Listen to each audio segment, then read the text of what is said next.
Hello everyone, welcome to Let's Talk, Let's Learn. First of all, congratulations to all those who have passed their class 10th examination from CBSE or any other board. अभी CBSE का last में result announce हुआ है और आप सभी अब class 11th में एडमिशन के लिए एलिजिबल हो गए हैं। और आज के वीडियो में हम बात करेंगे गवर्नमेंट स्कूल्स में क्लास 11 में एडमिशन लेने वाले स्टूडेंट्स के लिए क्राइटेरिया की कि अगर उन्हें अब क्लास 11th में स्ट्रीम सेलेक्ट करनी है साइंस, कॉमर्स और ह्यूमैनिटीज़, तो उन्हें किन किन बातों का ध्यान रखना होगा और उन्हें कितने क्राइटेरिया पर, कितनी परसेंटेज पर उन्हें अपनी चॉइस की स्ट्रीम मिल पाएगी। तो सबसे पहले बात करते हैं 2021-22 2021-22 के सेशन के लिए कि इस बार क्या क्राइटेरिया रखा गया है। If the student wants to opt science stream with maths, अगर उसे मैथ्स लेना है तो सबसे पहले उसे एग्रीगेट 55% होना चाहिए। एग्रीगेट का मतलब है कि 5 सब्जेक्ट्स का एवरेज मार्क्स, उसकी परसेंटेज। लाइक अगर सपोज आपने कोई एडिशनल सब्जेक्ट ऑप्ट किया है तो आपके 6 सब्जेक्ट्स में एग्जाम हुआ होगा, लेकिन आप उसमें से बेस्ट 5 ले सकते हैं। तो एग्रीगेट शुड बी 55%।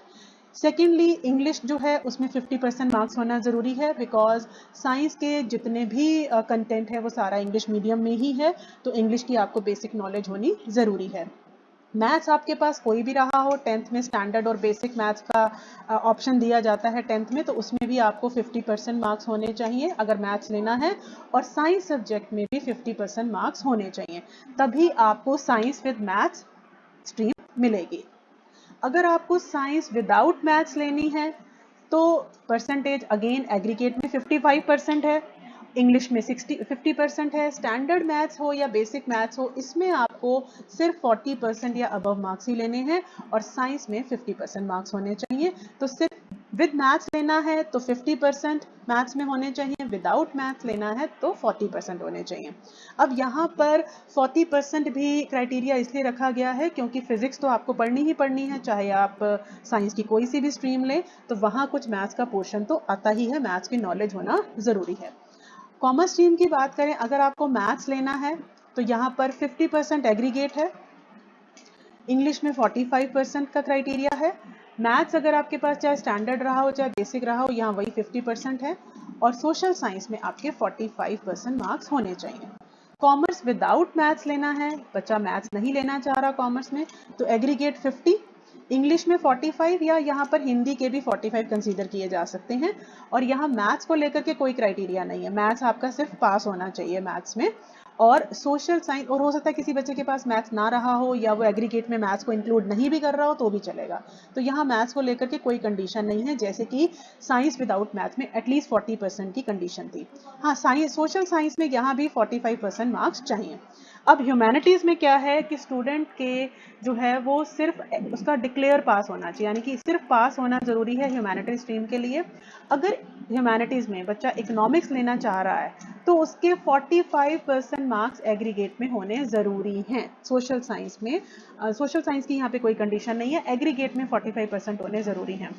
और अगर उसे मैथ्स एज अ सब्जेक्ट लेना है विद ह्यूमैनिटीज़ में विद मैथ्स की भी ऑप्शन रहती है, तो मैथ्स में वही 50% मार्क्स आने ज़रूरी हैं, भले ही स्टैंडर्ड हो या बेसिक हो, जैसा कि आपने कॉमर्स और साइंस में भी देखा है।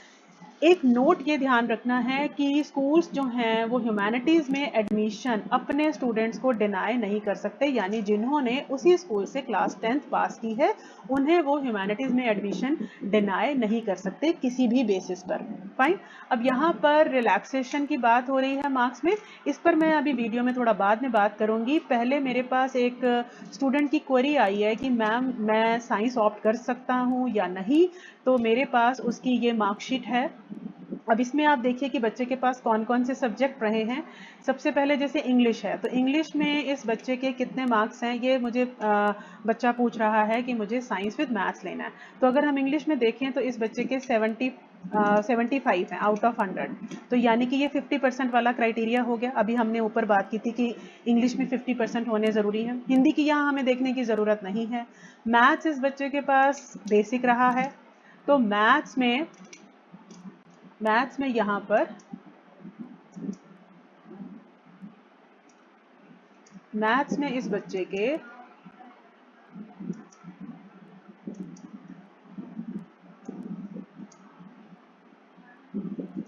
मैथ्स में अगर हम देखें तो यहाँ इस बच्चे के 60% मार्क्स हैं, तो 50% का क्राइटेरिया है मैथ्स में होने चाहिए, इसके 60 हैं, ये भी कंडीशन फुलफिल हो गई।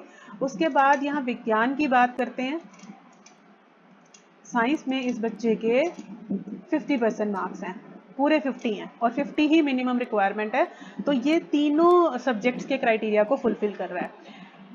इंग्लिश में 75 अबव 50 हैं, मैथ्स में 60 हैं अबव 50 हैं और साइंस में 50 हैं, तो बिल्कुल ये मार्जिन पे है, बट इसे साइंस विद मैथ्स मिल जाएगी। साइंस विदाउट मैथ्स तो खैर मिल ही सकता है, विद मैथ्स भी लेना चाहे तो ये बच्चा ले सकता है। तो इसी तरह से आप भी ऊपर वाले दिए गए क्राइटेरियाज को ध्यान से समझिए और अपनी मार्कशीट के अकॉर्डिंग एनालाइज कीजिए कि आपको जो स्ट्रीम और जो सब्जेक्ट चाहिए वो क्राइटेरिया को आप फुलफिल करते हैं या नहीं। अब एज रिलैक्सेशन की जैसे हम बात कर मार्क्स के रिलैक्सेशन की बात कर रहे थे, तो स्कूल्स के हेड के पास ये एक डिस्क्रिशनरी पावर होती है कि वो 5% मार्क्स रिलैक्स कर सकते हैं किन स्टूडेंट्स को, किसी भी स्ट्रीम में, चाहे वो कॉमर्स हो, साइंस हो या ह्यूमैनिटीज हो। SC/ST कैटेगरी को बिलोंग करने वाले स्टूडेंट्स, उन्हें मार्क्स की रिलैक्सेशन दी जा सकती है। इसके अलावा माइनॉरिटीज स्टूडेंट्स हैं, जैसे कि रिलीजन के बेस पर हम माइनॉरिटी मानते हैं कि क्रिश्चियन हैं, बुद्धिस्ट हैं, मुस्लिम हैं, या OBCs हैं, नॉन क्रीमी लेयर वाले, कश्मीरी माइग्रेंट्स हैं, या फिर ऐसे स्टूडेंट जिन्होंने नेशनल गेम्स में फर्स्ट, सेकंड या थर्ड पोजीशन अचीव की हो, तो इन बच्चों को 5% मार्क्स की रिलैक्सेशन उस स्कूल के हेड दे सकते हैं। स्पेशली एबल्ड स्टूडेंट्स के लिए भी 5% मार्क्स की रिलैक्सेशन रहती है, सारे सब्जेक्ट जो कि ऊपर हर स्ट्रीम में मेंशन किए गए हैं। एक बात और ध्यान रखनी है कि ये जो सारे क्राइटेरियाज हैं ये उन बच्चों के लिए हैं जो दिल्ली गवर्नमेंट के डायरेक्टरेट ऑफ एजुकेशन में रेगुलर स्टूडेंट्स हैं, यानी जो 10th क्लास उन्होंने वहां से पास की है, या फिर जिन्होंने थ्रू डायरेक्टरेट ऑफ एजुकेशन जो NIOS प्रोजेक्ट चलाया जाता है। NIOS प्रोजेक्ट मतलब जो 9th और 10th जो है वो क्लियर नहीं कर पा रहे होते हैं, पिछले 1-2 सालों से वो पास नहीं कर पा रहे होते या कंपार्टमेंट आ रही होती है, तो उनके लिए एक स्पेशल स्कीम निकाली जाती है, उन्हें directorate of education he NIOS में एडमिशन दिलवाता है। फाइन, आपको सिर्फ एग्जामिनेशन फी देनी होती है और आपके वहां से आप इजीली अपनी 10th क्लास को सीधा डायरेक्टली पास कर सकते हैं। इससे रिलेटेड भी पीछे एक सर्कुलर और एडमिशन प्रोसेस इसका भी गोइंग ऑन है, मैंने एक वीडियो उसके रिगार्डिंग भी पोस्ट किया था जिसका लिंक मैं डिस्क्रिप्शन बॉक्स में दे दूंगी, तो वहां भी आप इस चीज को देख सकते हैं अगर कोई इंटरेस्टेड है NIOS में एडमिशन के लिए, आपका कोई फ्रेंड हो, कोई नोन हो या आपके कोई सिबलिंग्स हो। एंड अब हम जो बात कर रहे हैं कि जिन स्टूडेंट्स ने NIOS प्रोजेक्ट में दिल्ली गवर्नमेंट के थ्रू NIOS प्रोजेक्ट नहीं किया, उन्होंने 10th क्लास का एग्जाम डायरेक्टली NIOS से पास किया है, तो उनके लिए थोड़ा सा क्राइटेरिया बढ़ जाता है। ऊपर अभी हमने बात की थी कि 50% एग्रीगेट चाहिए होता है, लेकिन जिन्होंने डायरेक्टली NIOS से किया है, बाहर से एक्सटर्नल स्टूडेंट्स हैं वो, तो उन्हें जो परसेंटेज एग्रीगेट चाहिए वो 55% मार्क्स चाहिए एग्रीगेट में 5 मेन सब्जेक्ट्स में, वो एडमिशन के लिए एलिजिबल होंगे। और उन्हें मिलेगी humanities without skill subject. Skill subject जैसे फैशन डिजाइनिंग है, IT है, इस तरह के कुछ स्किल सब्जेक्ट्स कई स्कूल्स में हैं, कई स्कूल्स में नहीं भी हैं इस तरह के। अगर आप जिस स्कूल में एडमिशन ले रहे हैं तो आपको पहले देखना पड़ेगा कि वहाँ स्किल सब्जेक्ट हैं या नहीं है। विदाउट स्किल सब्जेक्ट्स यानी नॉर्मली जो सब्जेक्ट्स होते हैं, हिस्ट्री है, ह्यूमैनिटीज में हिस्ट्री, इकोनॉमिक्स है, ज्योग्राफी है, पोल साइंस है, तो वो सब्जेक्ट तो विदाउट स्किल वाले होते हैं, वो आपको तभी मिलेंगे जब 55% मार्क्स या अबव हैं। लेकिन अगर आपके मार्क्स 50% हैं या उसे 52, 53 हैं, बिलो 55 हैं 5 मेन सब्जेक्ट्स में, तो आपको एडमिशन तो मिल जाएगा ह्यूमैनिटीज में, बट स्किल सब्जेक्ट्स के साथ मिलेगा, लाइक फैशन डिजाइनिंग, IT, इस तरह का कोई सब्जेक्ट आपको ऑप्ट करना पड़ेगा। अब यहाँ पर है नॉन प्लान एडमिशंस। देखिए, प्लान एडमिशंस वो होते हैं जो बच्चे ऑलरेडी दिल्ली गवर्नमेंट के स्कूल में पढ़ रहे हैं या NIOS प्रोजेक्ट के थ्रू उन्होंने एडमिशन लिया है दिल्ली गवर्नमेंट के स्कूलों से ही, तो वो प्लान एडमिशन में आते हैं। अगर नॉन प्लान एडमिशन है यानी वो किसी प्राइवेट स्कूल में पढ़ रहे हैं या किसी इस तरह के स्कूल में हैं जो डायरेक्टली दिल्ली गवर्नमेंट का स्कूल नहीं है, तो वो नॉन प्लान एडमिशंस के अंतर्गत आते हैं। उन्हें अगर क्लास 11th में एडमिशन लेना है तो इनमें से कोई एक चीज़, any one of the following, उन्हें अपना वैलिड प्रूफ देना होता है, जिसमें कि BPL या राशन कार्ड हो सकता है और उसमें बच्चे का नाम आ रहा हो, पेरेंट का होता है ये, डोमिसाइल सर्टिफिकेट हो सकता है बच्चे का या किसी पेरेंट का, वोटर आई कार्ड किसी भी एक पेरेंट का, कि बच्चे का तो अभी नहीं बना होगा, इलेक्ट्रिसिटी, वाटर या MTNL का बिल हो सकता है पेरेंट के नाम का, बैंक या पोस्ट ऑफिस की पासबुक हो सकती है, ये बच्चे के नाम की भी हो सकती है, पेरेंट के नाम की भी हो सकती है, आधार कार्ड बच्चे का या किसी पेरेंट का, और पासपोर्ट हो सकता है बच्चे का या किसी पेरेंट का, या ड्राइविंग लाइसेंस हो सकता है। तो इनमें से कोई एक वैलिड ID प्रूफ बच्चे को वहाँ पर सबमिट कराना पड़ता है। सेकेंडली कि HOS को सारे क्राइटेरियाज को पहले देख लेना है कि बच्चा फुलफिल कर रहा है, रिक्वायर्ड परसेंटेज उसकी है, तभी उन्हें वो एडमिशन देंगे। अब हम बात करेंगे, अभी हमने मार्क्स के रिलैक्सेशन की बात की थी, अब हम एज क्राइटेरिया की बात करेंगे कि एज में भी हेड जो हैं वो रिलैक्स कर सकते हैं बच्चे को एडमिशन देने के लिए। तो सबसे पहले अभी मुझे इससे रिगार्डिंग इस साल कोई सर्कुलर नहीं मिला है, तो मैं पिछले साल के ही सर्कुलर पे बात करूंगी। यही क्राइटेरिया हर साल फॉलो किया जाता है, जिसमें अगर हम आज 11th की बात कर रहे हैं तो बच्चे की जो मिनिमम एज है वो 15 प्लस होनी चाहिए, 15 साल से बच्चा ऊपर होना चाहिए और 17 साल से कम होनी चाहिए उसकी एज। सो 15 साल से ज़्यादा और 17 साल से कम होनी चाहिए। फाइन। अब यहाँ पर हेड्स कैसे रिलैक्स करेंगे, वो कितने टाइम का, कितने मंथ्स का या कितने ईयर्स का रिलैक्सेशन दे सकते हैं। और एक चीज़ और ध्यान में रखनी है कि ये जो कट ऑफ डेट होती है, यानी कि किस डेट तक माना जाता है कि बच्चा 15 साल से ऊपर हो या 17 साल से कम हो, तो जिस साल एडमिशन ले रहे हैं उसी साल का 31 मार्च, यानी कि अब 2021-22 के लिए एडमिशन चल रहे हैं तो 31 मार्च 2021 तक बच्चा 15 साल की एज कंप्लीट कर चुका हो और 17 साल से कम हो। एक्चुअली में तो क्राइटेरिया यही है, लेकिन अगर रिलैक्सेशन किसी बच्चे को चाहिए तो उसे हेड को अप्लाई करना पड़ेगा, उसमें उसे रीज़न भी देना पड़ता है कि उसका एडमिशन पहले लेट हुआ या जो भी रीज़न रहा हो। तो मिनिमम एज या मैक्सिमम एज है 17 साल और मिनिमम एज है 15 साल, तो दोनों में ही जो हेड्स हैं वो 1 साल तक की रिलैक्सेशन दे सकते हैं एडमिशन के लिए। जिन्होंने क्लास 10th पास की है CBSE या वैसे ही किसी इक्विवेलेंट बोर्ड से और कोई गैप ईयर नहीं है, ये नहीं कि उन्होंने 2021 में पास नहीं की 10th 2020 में किया तो 1 साल का गैप लेकर के आ गए और फिर वो कह रहे हैं कि हमारी एज जो है वो ज़्यादा हो गई, तो वो बच्चों को रिलैक्सेशन नहीं मिलेगा। उसी साल उन्होंने 10th क्लास क्लियर की हो, कोई गैप ना रहा हो और CBSE या उसी तरह के इक्विवेलेंट बोर्ड से की हो। अब यहाँ पर हम एक एग्जाम्पल भी दिया गया है कि अगर किसी बच्चे ने 31 मार्च को 14 साल की एज कंप्लीट कर ली, ठीक है, और उसी साल उसने 10th क्लास का एग्जाम दिया है, कोई गैप ईयर नहीं है, तो वहाँ अब मिनिमम एज कितनी है 15 ईयर्स, तो यहाँ पर उसे 1 साल की रिलैक्सेशन हेड दे सकते हैं। अगर वो बच्चा अप्लाई करता है तो उसे एज रिलैक्सेशन मिलेगी मिनिमम एज क्राइटेरिया पर।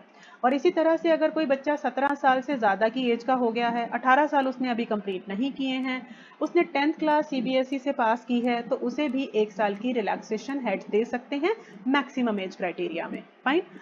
एक चीज़ और ध्यान रखनी है कि ये जो एज क्राइटेरिया है ये प्लान एडमिशंस, यानी कि जो एग्जिस्टिंग बच्चे हैं गवर्नमेंट स्कूलों के, उनके लिए ये एज क्राइटेरिया नहीं है।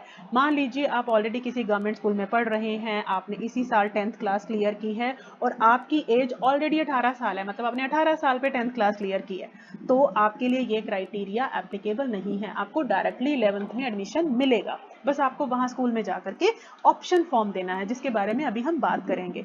जो प्लान एडमिशंस होते हैं, प्लान मतलब ऑलरेडी जो बच्चे वहाँ पढ़ रहे हैं, गवर्नमेंट स्कूल में पढ़ रहे हैं, उनके लिए एज क्राइटेरिया एप्लीकेबल नहीं होता। ये नॉन प्लान वालों के लिए होता है जो दिल्ली गवर्नमेंट के स्कूलों में नहीं पढ़ रहे हैं, किसी प्राइवेट स्कूल में पढ़ रहे हैं और 11th में एडमिशन लेने के लिए आए हैं।